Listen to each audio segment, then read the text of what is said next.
Access tunnel. So this is an access tunnel itself. This is the 200-foot level, so all the ore from the 300, 400, 500, 600-foot level is brought up to this level. Everything from up above is brought down to this level. So the farther we walk back, the deeper it gets naturally. You know, like right here, we probably got about 40 foot above us here, but the farther we walk back, the deeper you're gonna get into the mountain itself. So everything is brought down, brought up, put in ore carts, a mule pulls that thing out, the ore cart dumps it in a wagon, goes back and starts all over again. So there used to be ore cart track on the ground right here.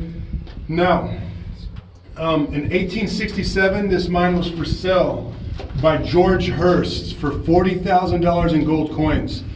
Now, George Hearst is the father of William Randolph Hearst of Hearst Castle out in California, if you've ever heard of that.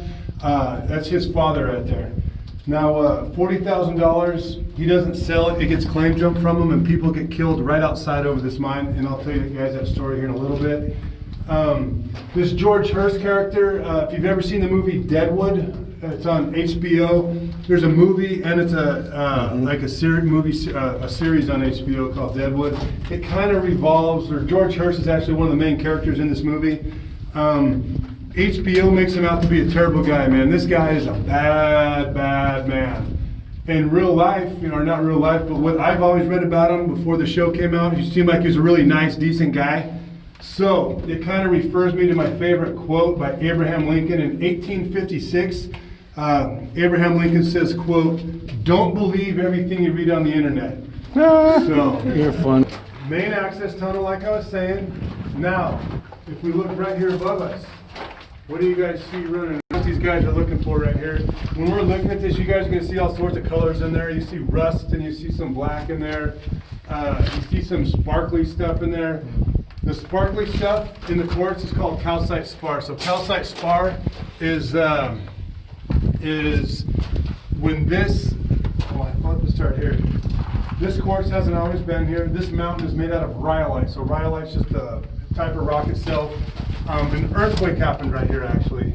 When the earthquakes happen, they can fracture the ground all the way to 80 miles deep into the earth itself. There's a lot of water down there. In certain circumstances, this water gets very hot. Hot water turns into steam. Steam builds up pressure. It has nowhere to go though, until the earthquake happens. So when that earthquake hits, fractures the ground, that steam comes shooting up these cracks, filling all the voids. So if it leaves a void, you know, 4 inches wide right here, that steam's gonna come up and fill that void right there with that steam. It cools down rapidly, crystallizing, forming quartz. Wherever your gold, silver, copper is at, when it cools down is where it's gonna stay in this rock until it erodes out of the top of the mountain or until it's mined out of the mountain.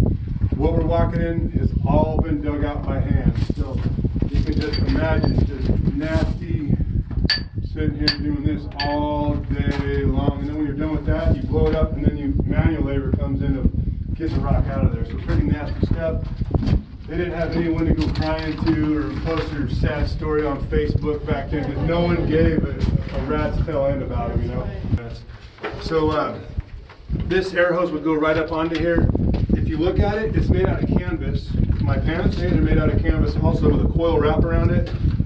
Just so you know, canvas doesn't hold air. This would have actually been soaked in well blubber. So well blubber is just a heavy oil. That heavy oil would kind of keep it, you know, there's still piss and stuff all over the